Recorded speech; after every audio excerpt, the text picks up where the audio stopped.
skills, because this is huge, right? I love this. And you've spoken about this in your book. So why is this so important? Because a person of excellence is always learning. You're always on this never-ending learning journey because it helps you to become a better version of yourself. It's going to be very hard for you to learn from others, from your environment, if you're doing more of this. When you listen more, you're not just learning from what people say. You're able to observe, you're able to analyze, you're able to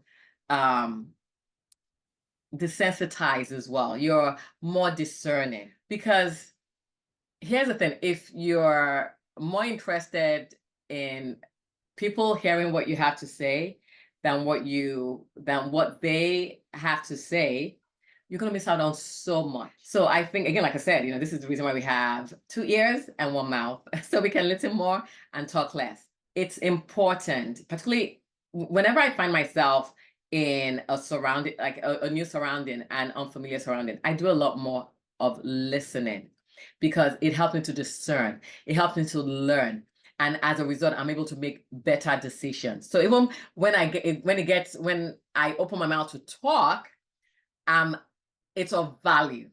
I'm saying things of value. I'm not just yapping away. I'm saying things of value. So it's important, particularly in this age where everyone likes to hear themselves. It's important to, and I think it's an art. I think it's an art that we're all still learning or still mastering, to learn to just listen more. But I've found personally that the more you listen, the more you learn so much. You're able to analyze and you're able to discern, because discernment is key. Discernment will save, oh my God, discernment will save you. It will save you a great deal. But you can't be discerning if you're doing more talk, if you're talking a whole lot and you're listening less than you are talking. And I think as well in the workplace, especially in the workplace, but even in conversations with people, when you are trying to glean information, or perhaps you are trying to manage a situation, something at work or whatever else, it's a little bit of project management. It's important. This is where the principle of tact comes in, right? As well as your principle of intention and purpose, improvement, right? You hear a lot when you listen more. Like, you can really hear, what is the person really trying to tell me? But I also think it's respectful when you're in a conversation to allow the person to have the room to share what they need to share without talking over them or interrupting them or feeling that you're going to take up the entire time of talking, right? I think it's also giving that person the respect and the value to say, well, I value you as well about your opinion on this. Yeah, it's so important. And going back to what you said about tact, so me taking the time to actually listen to you, it's showing that I'm tactful. Again, it's showing that I value you as a person. I value what you have to say is very important. It's of value to me. So I'm going to take the time to actually listen, to actually just listen, give you the audience, and to just listen to you. And you will learn so much from just listening, because you will pick out, again, the tone, the body, from listening, the body language, the way they say that, the way you would learn so much from just taking the time to listen to someone.